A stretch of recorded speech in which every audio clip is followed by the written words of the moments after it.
So I turned the AC down. Okay,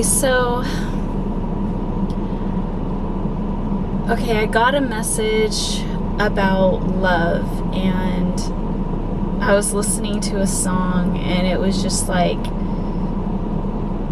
triggering messages coming in about what love is and how it makes you feel, and real love, like real true love, is so different than societal love of people.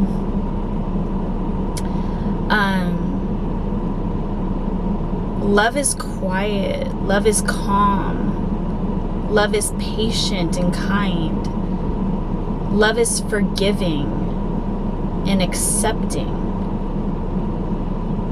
Love is the joy of just hearing that person's name or thinking about that person.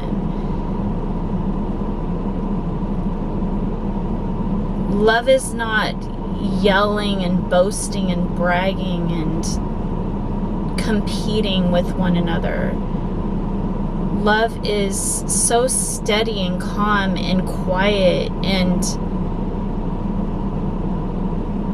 when that other person is speaking, you want to know and feel those emotions and understand where that person is coming from at a soul level,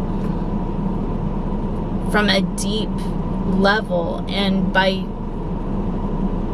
in order to do that, you need to be in a calm state of mind and trying to understand and feel what they're feeling, from their emotions, from using all of your senses to examine that person with your discernment, your intuition, your intelligence, your emotional intelligence, you have to use all of your senses in order to connect with that person's soul to soul level. So you have a heightened awareness of looking into those person's eyes, or wanting to know and understand them. That's what true love is like. True love is listening to a song and you can't help but think of that person that you love, and how intense those emotions and feelings are, that you can feel the emotions through that song and relate to that person and want to cry. That's what real love is. Especially if you've gone through hard times, that is true love. It's like no obstacle will get in your way. No one can tell you how to feel. No one can stop you from feeling this feeling. Real love is raw, emotional, sensitive, dramatic at times, where your emotions are heightened or all over the place. And at the same time, you're trying to control your emotions because you want that person to love you back. So that's where this heightened awareness comes from. You're aware of your own emotions, and you're trying to calm them for the other person. Your awareness flips from your ego state of mind to love. surrendering to the feelings and the emotions and understanding that you don't have control over this and you don't want to control it. You just want to love. You just want to surrender everything and love.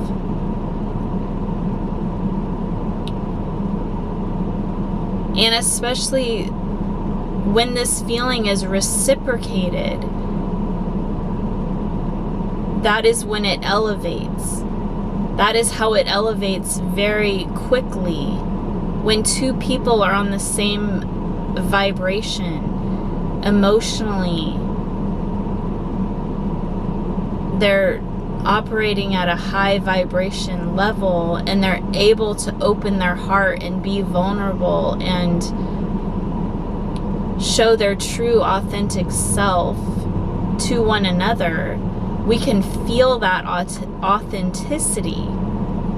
And when it's reciprocated, that's what sparks the love. But you have to have the chemistry and the compatibility and the soul connection as well to begin with. So it's like a spark that lights a fire, that lights a match, that lights a volcano of eruption inside your soul. This is a soul connection. And a twin flame connection is on another level. It's like Romeo and Juliet. But the thing is it makes you weak. In a way, it's like Superman's kryptonite for a man. For a strong woman like myself, it throws me off guard and makes me put up boundaries and be like, wait, this is, and makes me be questioning myself and my judgment, starting to tear down walls like, oh, maybe that's okay. Maybe that was something I didn't like before, but because you're doing it, now I like it. And trying to work out and massage those problem areas to release your control and open your heart to accept someone else that you didn't expect to fall in love with, that you're willing to compromise and commit to that person and see where it goes. That this isn't as scary as you would think, that if you just surrender to it, it becomes freedom.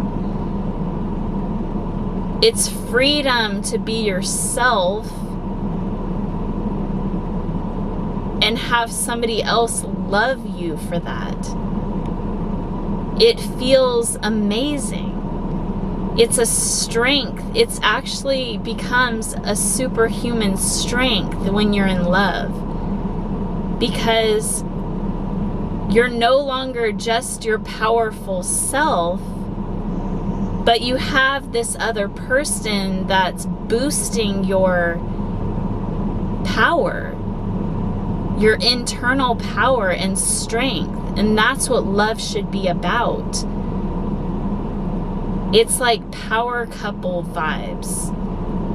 Like each individual person should be their own powerful entity, their own powerful self. And then when those forces come together, I was thinking Batman and Robin, but two powerful sources coming together like a teamwork. whatever, Jay-Z, Beyonce, whatever you, Kim and Kanye, but you know. When two powerful sources come together, it's like unstoppable. Those two people have to maintain their individuality. And when it's a soul connection, nothing can stop it. You just be yourself. You don't have to control the other person. You don't have to let it weaken you. Your insecurities and your fears and your doubts will weaken you. That's what will weaken you. If you believe and have faith and stay strong and powerful within yourself, nothing can stop you. Nothing can hold you down or hold you back. It can only uplift and empower you when you're with the right person. Amen to that. Thank you, God. So that is the key and the power of love. Love all day, every day, baby. So join the love movement, the earth power movement, and love with all your heart every day. Have a good one. Peace.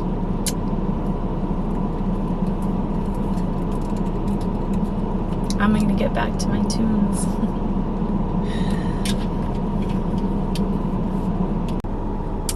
Hey guys, I'm back again. I adjusted the camera a little bit. So I got my bagel from Starbucks and my cream cheese, and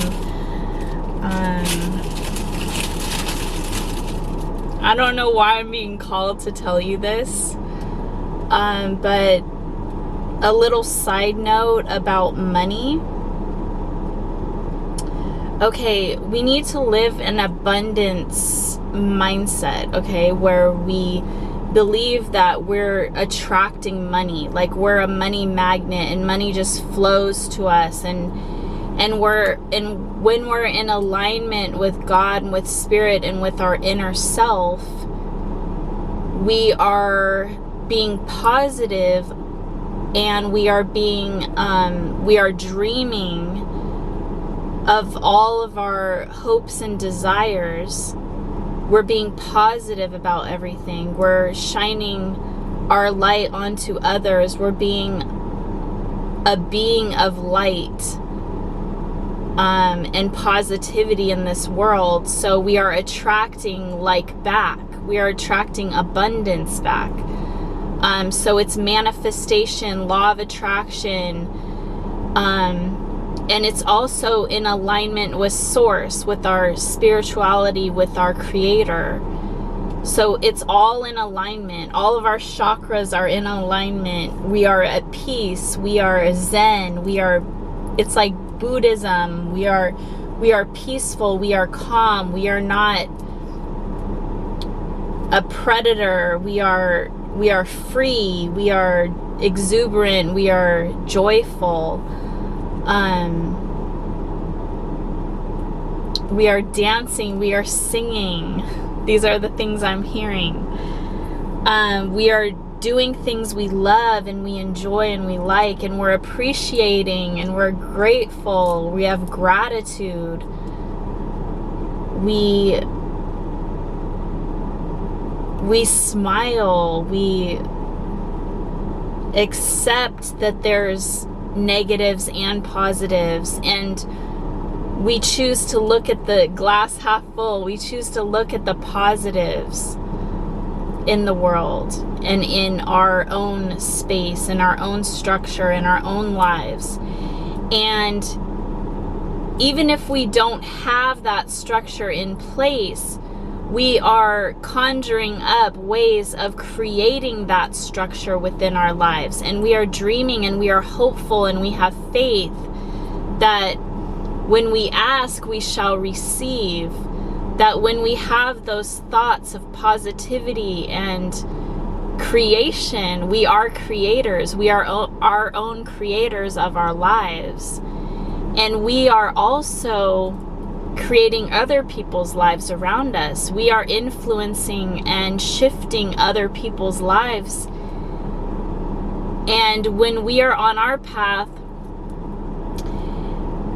it's like, it's like a leadership mentality, like a duck in the water or in the sky, where others fall into alignment and follow us because they see us doing what they want to do, or they see us with conviction and purpose and meaning and joyfulness, that they want the same things in their lives, even though it's not the same direction or path. It's the mentality that spreads onto others and that is inspirational. No matter what age you are, no matter what race, ability, intellect, it does not matter. You are a leader in your own circle of life, your own community, your own bubble. Whoever you interact with on a daily basis, you are influencing others. And when you spread your light and positivity and belief system, you are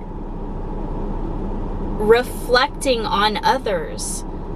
So whether they see that light within themselves, it increases their light, or whether they see their darkness within themselves because you're shining the light, they can get lighter.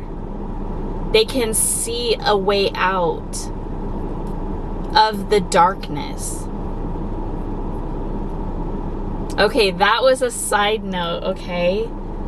The original intent when I first wanted to start the video, or this is actually a second part to one video about love. So the other part of the love channeling of the songs that I was receiving,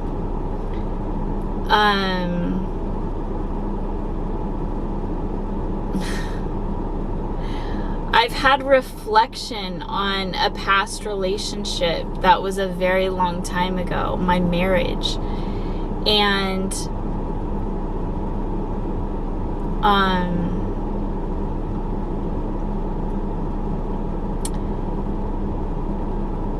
there was a reflection there of what was that? And why did I do that? And what was I thinking? And of course, I've had many of years and many of moments to reflect on that or think about it, but never got this type of realization or thought process coming through until just now. And this was so long ago, you guys. This was like way back. This was a significant part of my life that I completely shut out and blocked out because of the negative turmoil, I'm getting that word, that I had to go through. I'm seeing myself spinning in like a cement mixer. Okay, that was kind of like refining like a diamond, or stumbling a stone tumbling in a, I don't know what you call those things, those metal bins that spin, polishing me. That's what it was. Wow, Lord, thank you. I believe that that's how diamonds are formed. I'm not sure. Or precious gems. They're put in one of those spinning things to shape them or mold them or make them more beautiful. Yes, thank you, God. Bring out their shine and their glory and their purpose. that at first they're muddled and you can't see the beauty within. Thank you, God. Thank you for these words and this wisdom. So just like a precious gem, a precious stone, we have that heat, that pressure, that makes us cloudy. It clouds us. But once we go through the process, the healing process of uncovering the beauty within, that is when we shine our brightest. Thank you, Lord. So in this contemplation on my marriage, my one and only marriage that I've had, which I had 3 children with this man, I came to the realization just now, after, I think we've been apart 15 years now, and the marriage lasted 12 years. We were together for 1.5 years before that as friends. So it was a very tumultuous time in my life, a very significant piece and part of my existence here on this earth. And it didn't make sense to me why I even did what I did. Reflecting back, I was like, what was I thinking? Why did I do that? And I know it was childhood trauma and wounds and feeling insecure and feeling, even though I was so confident within myself, that I felt like I was so confident in myself and that I was so strong just within myself. And I felt strong within the community as well. I felt like I was contributing and I was receiving things I was trying to achieve, and I was achieving results in the areas that I was pursuing, my hobbies and my goals and my dreams. It was all working out for me. And I had so much attention and good things happening in my life, and I was so strong and determined and on my path.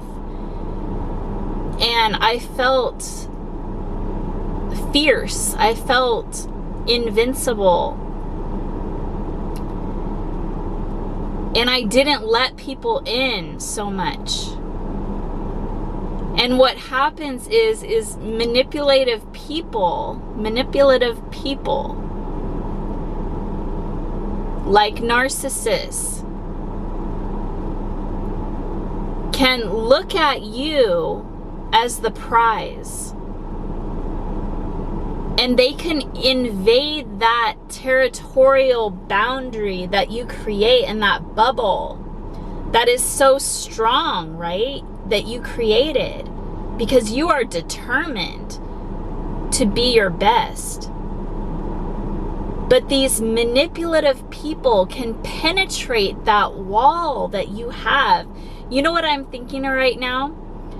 Is those like bubbles, those balls, the clear plastic that you roll around in on the ground, and you can run in it, and you can go in the pool, and you can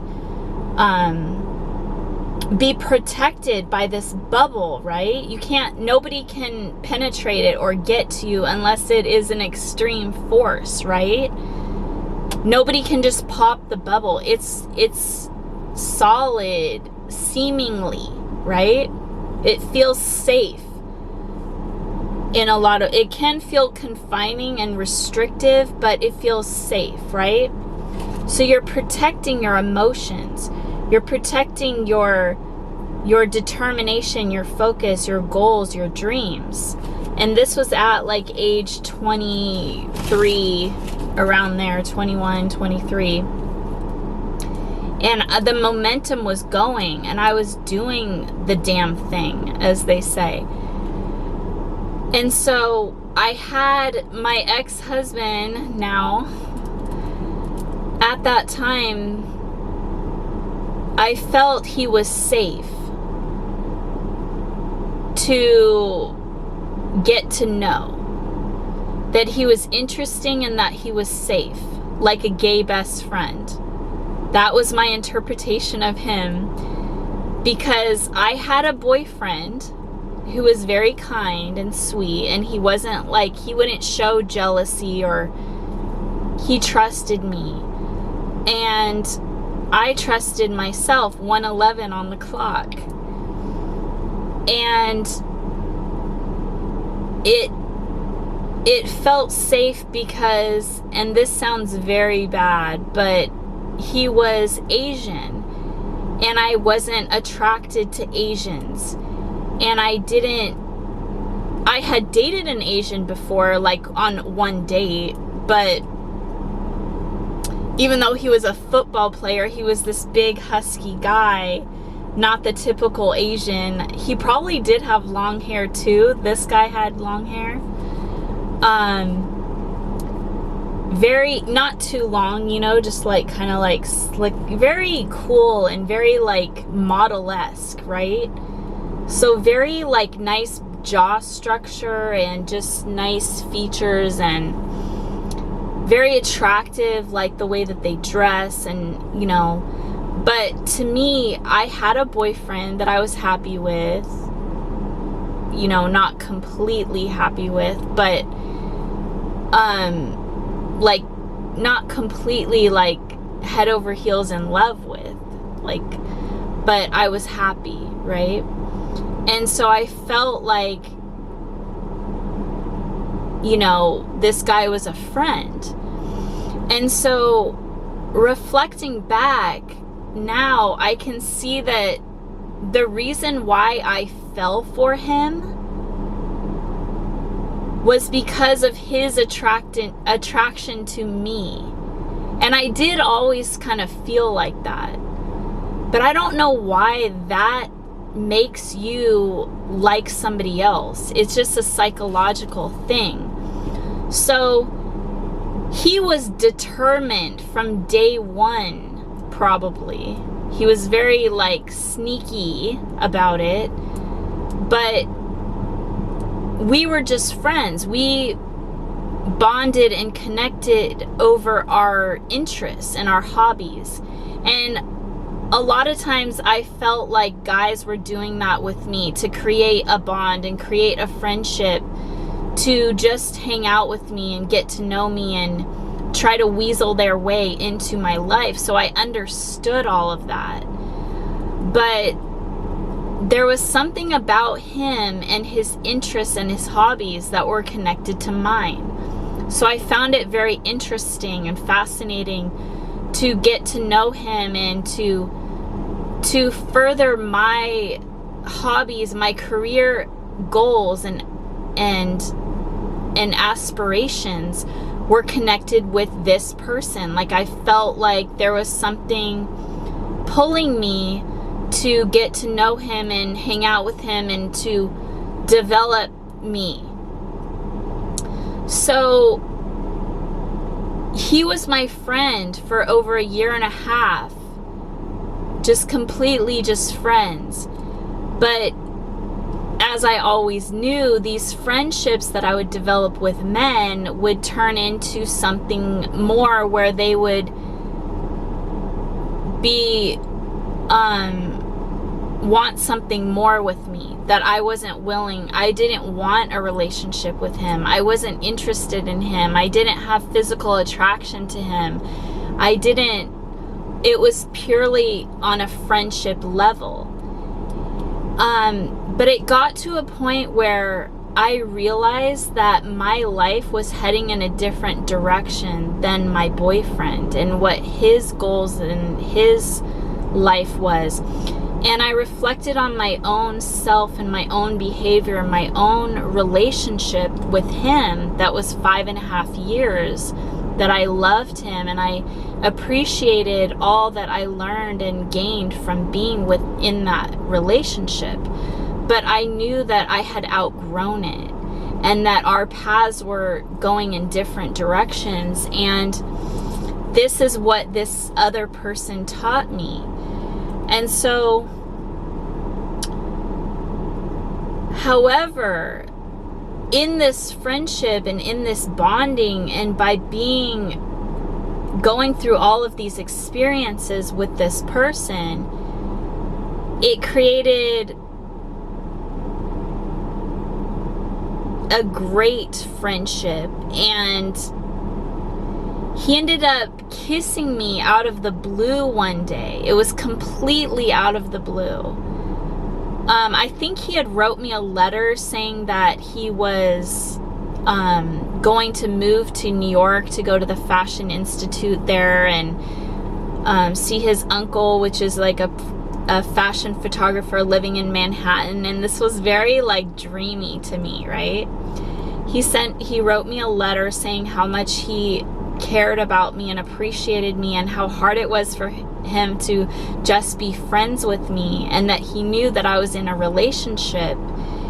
And upon reading that letter, I was not interested, but then I started to gain some interest of, I don't want to lose this person as my friend, and starting to think about, well, we do have a lot of the same goals and dreams, and starting to think about my relationship with the other person and thinking all of those things that I had mentioned. And so it tore me away from that other relationship and made me think of long-term goals in my life. And I don't know if it was manipulation tactics or that's just how it unfolded, but maybe we were both supposed to learn from each other and grow. And I believe this was God doing this, orchestrating all of this. And I was doing modeling, runway modeling and stuff when I was in college, and my boyfriend at the time had other things that he was doing, like sports related things. That was his, sports medicine was his major. And in college, we all went to the same college. And so it was like, and then I was in business marketing, like my ex-husband. And so we literally were in the same classes, doing the same work, had the same graduation date, had the same like literal path in life. So it was like, you can't even like get away from it. It's just like destined to be like that. And the things that you encounter, the situations and the experiences, and you're not trying. We weren't trying. I wasn't trying. And it just unfolded like this. So it made me think that I was falling for him because of his dedication to me and our alignment with our path. Our goals, our dreams, everything was like in alignment. So it made me fall in love with him because I was falling in love with myself. I was happy and excited with my path unfolding the way that it was unfolding with God. And I contributed that unfolding to this person because they were supportive of where I was going and what I was doing, and the alignment was boosted. Okay? But what had happened is that once I told him that I broke up with my boyfriend after his letter because of my reflection and everything. It wasn't because I wanted to be with him. It was just my own reflection of what I uncovered and unveiled within myself through that relationship. My discovering of myself through that relationship. So 2 weeks later, he was driving me to my fashion show party where they were showing us the tapes, just all getting together as a group and going over, being excited about what we had done and looking at it together, and then going out to a club. And so I didn't feel like he was like clinging on to me or that he wanted to pursue me. It was just the friendship still. It was just this friendship phase.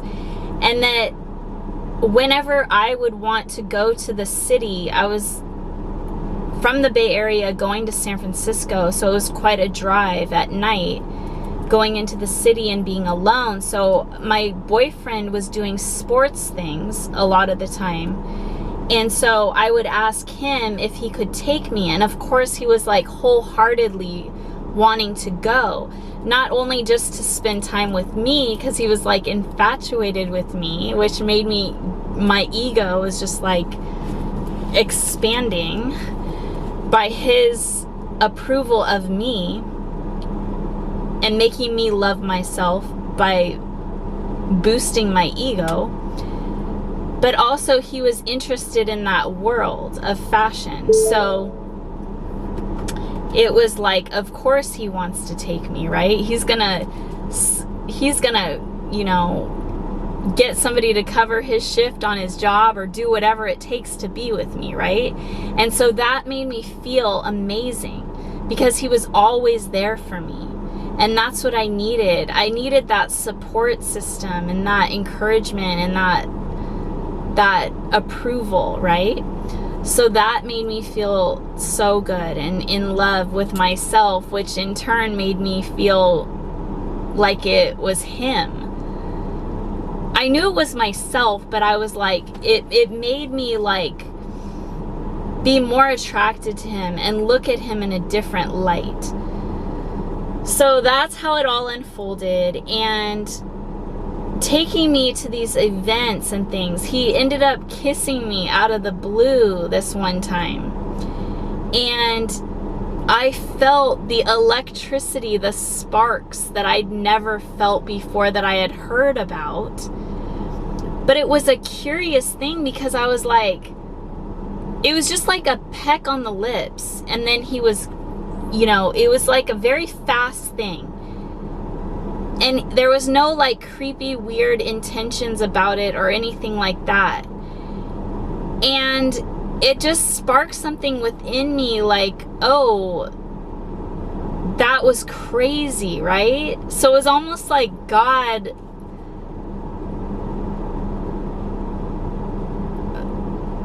put that like electricity within him or something.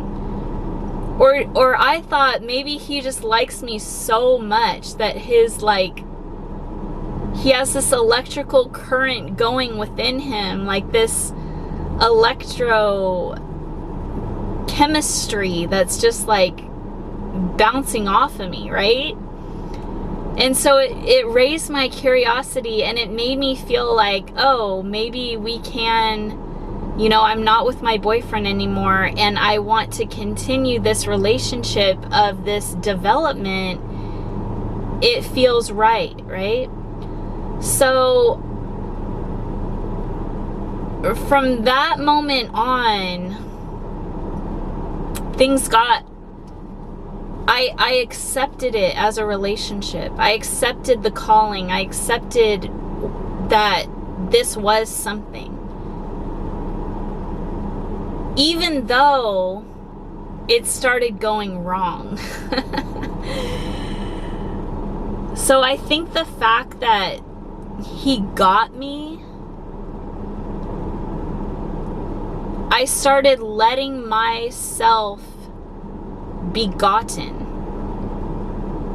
for him. I started crumbling because of him, because he started changing as well. We both started changing. he was becoming more manipulative and more purposeful to try to control me and not wanting me to pursue my dreams anymore, not wanting me to do my modeling anymore. He was fearful of losing me. He could see that he had control over me, and he started doing it more and more and more. And I started becoming weaker and weaker because of him. Now, what ended up happening right when we graduated college, that's kind of when I can't remember exactly like when we actually got together. I think it was like the month before we graduated college. And everything started spiraling downhill from then on. So he did take me to New York, and we did go with his uncle, and his uncle was taking pictures of me, and I was modeling for his uncle, and it was all amazing. But our relationship, me and my ex-husband's relationship, was going downward fast. And he started not even wanting me to go eat what I want to eat. And I knew that I had a specific diet that I needed to maintain myself in the direction that I was going, because I worked so freaking hard. Okay, I worked so freaking hard to get there. But I didn't have the power within me. For somehow he made me weak. My insecurities started coming out. I didn't want to lose him, so I folded under pressure. I didn't stick up for myself in the ways that I needed to. I didn't have that structure and boundary that I had previously. I felt like I needed him to rise, that he was the key to my success and my goals and my career aspirations, which was not the truth. If I had stayed firm in my beliefs and my boundaries, he would have rose up with me perhaps. But what had happened is, I never pursued my modeling career after that. I got pregnant. He got me pregnant. I believe he did that on purpose because he was afraid to lose me. That he knew like how amazing I was, and he didn't want to lose me at all. So he got me pregnant. And once I got, let's rewind back. That New York trip, it inspired me. Okay, there's so much manipulation that happened. Let me just say. I had very long, beautiful hair, okay? And I had my modeling portfolio that I had done. It was like literally the peak of my dreams and goals, that I had worked so hard to build up this image of myself, and this I did so much on my own, right? And I was doing so good, and my ex-boyfriend wasn't getting in my way, but he wasn't rising up with me. So my ex-husband, the new guy, the one that took me to New York, he was saying how much he loved girls with short hair. And at that time, that was a popular thing, like Beverly Hills 90210, Melrose Place kind of thing. And so going to New York, it inspired me. We went to the Fashion Cafe and the Hard Rock Cafe and all of these. We went to the Fashion Institute of Design and toured the campus. We did all these amazing things. We went to talk shows like David Letterman. I saw Robin Williams on that show. We went to the talk shows together. Like, it was amazing. So, however, there was extremely hard times as well, but I'm not going to get into all that. So it inspired me to cut my hair short. And when I did that, I fell from grace and glory. I was in such a depression after that. My beautiful hair, my beautiful portfolio that I had worked so hard to build was completely ruined because I no longer looked the same. When you cut your hair short, your whole image of yourself changes. Your style has to change. The way that you wear your makeup, well, for me, it had to all change. It didn't look good on me. It was like, my hair was like kind of curly. It got kind of curly and it was puffy, and so I had to put gel in it and like really flatten it down, kind of like my hair is now. But then once I did that, once I had this gel in my hair, and my hair was brown, okay? Once I had this gel in my hair, my regular face like makeup didn't match with it, and my style didn't match with it, because it was just like, I was like this girl next door type. But this haircut was so edgy and extreme that I had to change the way that I dressed. It got dark. It got like leather, like bondage, like it got weird, okay? And my makeup was dark, my eyeliner thick and heavy and black, and just everything was changing about me. I didn't like it at all. I was dark. I was in a dark place of depression. I clung on to him and our relationship even more then, because I felt lost. I felt heartbroken. I felt like I couldn't get it back. Once I came back from New York and I got my hair cut, and I was feeling rebellious. I was feeling like I don't need to be put in a box. I can do whatever I want. I can shave my head off. I can shave my hair off if I want. I don't have to be controlled by society, right? That's what I was thinking.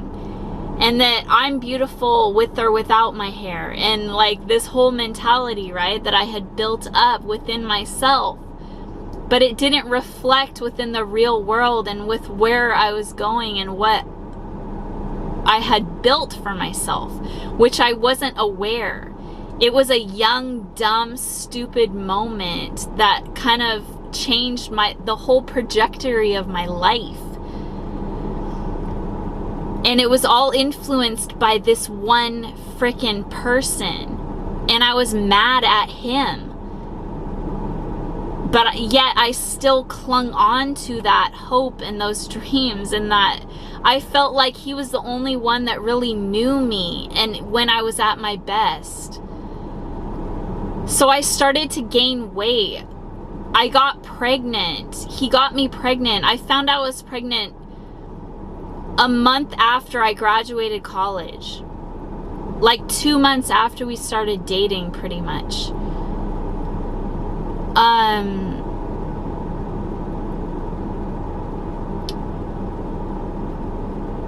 Or no, I think we dated a while after that. I think we dated like a year before I graduated college. Yeah. I think we I don't know. I can't remember the whole like timeline of it all, but it was something. I think we were together for like a year, like dating or something, before I got pregnant. And so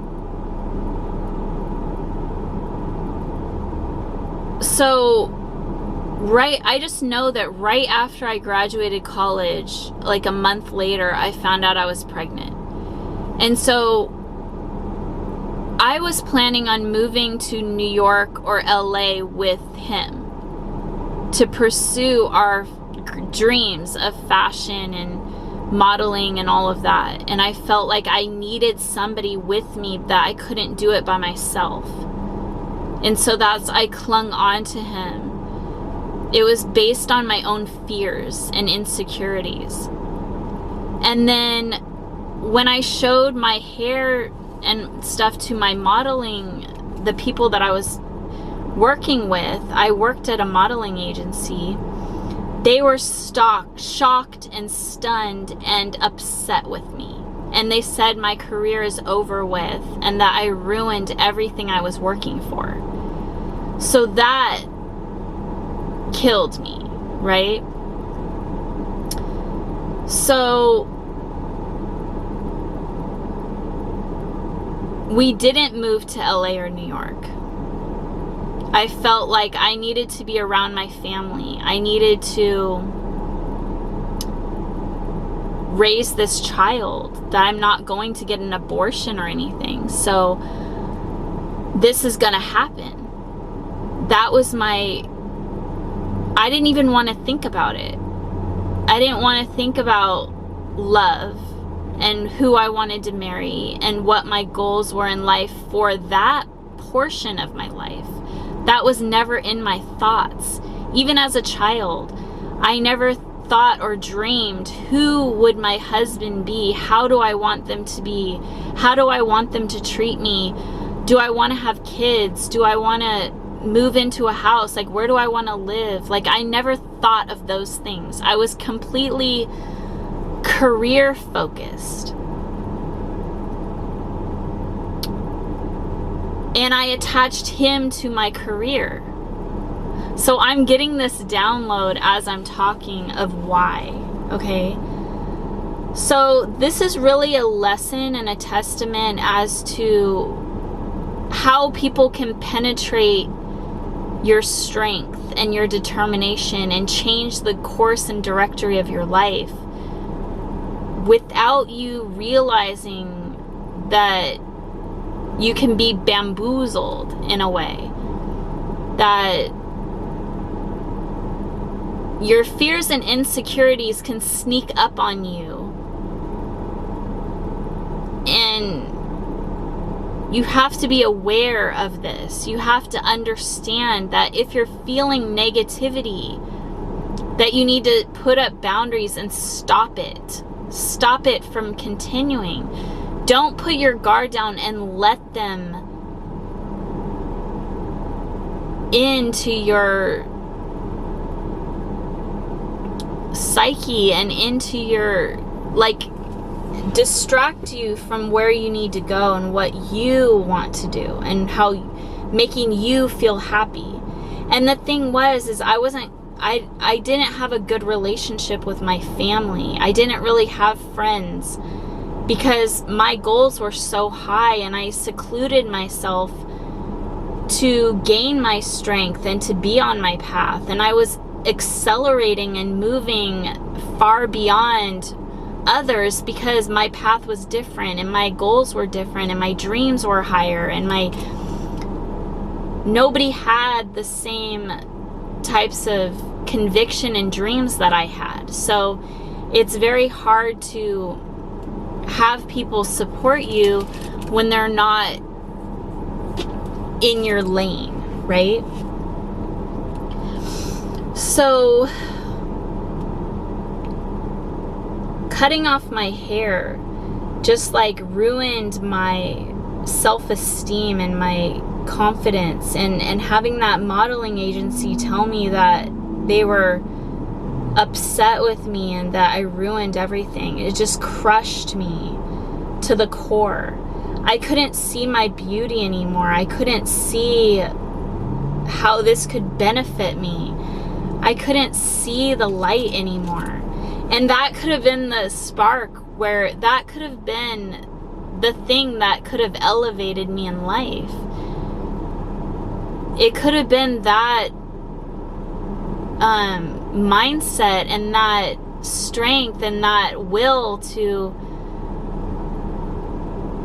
be authentic and to be brave enough and bold enough to cut my hair off. maybe that's what would have set me apart and made me famous and made me a model and made me popular or picked, selected. Maybe I wasn't looking at myself in the right way, that I wasn't seeing my beauty as it was. I wasn't seeing that my mindset and my inner beauty was being stifled by my own mind and my own thought process. I was so freaking edgy and confident on the outside, but on the inside, I felt like an imposter and an alien to my own body. It was like a shell shock where I wasn't comfortable within my own skin, because this image that I had of myself and who I knew I was inside, this athletic, sporty girl that was in touch with nature and loving and pure, and the girl next door that didn't have to wear heavy makeup and that didn't have to do her hair, that could just freely air dry, you know, like be free, be at one with the universe, and not try so hard, and not look like I was trying, and not care what people thought. I was the opposite of that all of a sudden, and I wasn't comfortable with it. I didn't embrace it. I did try to embrace it, okay? But there was this manipulative person that like was on top of it all. So he didn't want me to succeed. So to break out of that shell was extremely difficult. And then he got me pregnant on top of it all. So then I couldn't do sports. I couldn't do modeling. I couldn't like be myself for 9 months. And again, I felt trapped. I felt alone. I felt like I needed this person. I was clinging on to my goals and my dreams by this one person.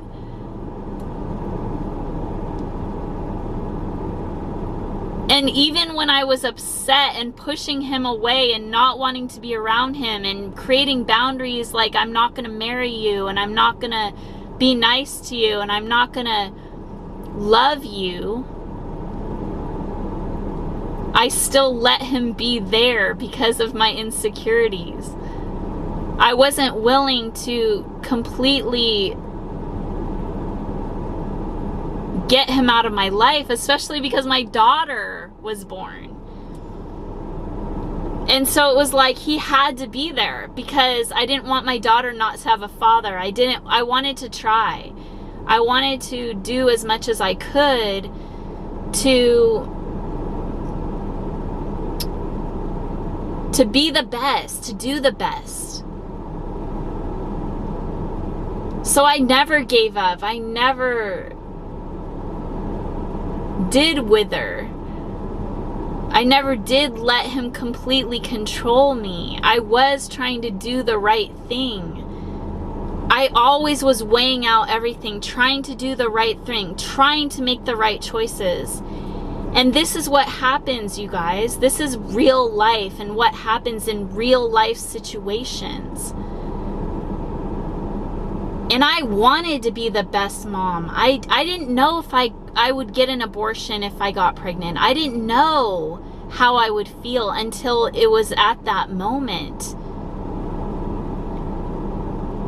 I thought about it for days and was like, I have to tell my mom and my sister about this. And I thought for 5 days on how I would say it, in what words I would say it.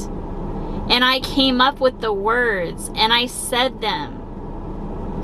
I said, Mom, Kirsten, you're going to be a grandma and an auntie soon.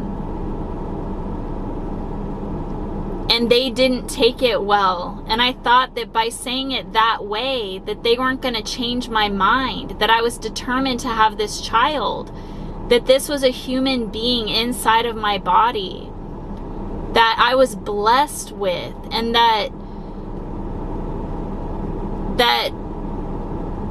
I cannot, no matter what my dreams and goals and how much I've worked so hard in my life, my hair was growing out. It was at like this length, I think, in like a year or something. I don't even know. I can't remember the time frame of it all. Maybe it was here. I don't know. And maybe that was farther into my pregnancy, because that's pretty long for like a year. I don't know. But anyways,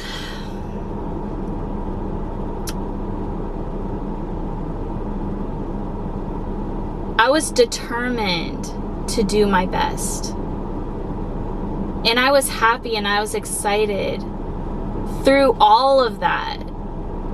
But on the inside, I felt insecurity and doubts and fears sometimes, okay? Because now that I'm thinking about it, I really, really forced myself to embrace every change within my life and go for it and believe in myself and have confidence, okay? And roll with the punches, okay? So I remember this strong feeling like, oh my God, I can't play softball. I can't ride a bike. I can't like rollerblade because I'm pregnant. I tried to climb through a window and got stuck on the windowsill of my bathroom, stuck over the tub, straddling a windowsill, because I realized that I'm big and pregnant and I shouldn't have tried to climb through a window, because my body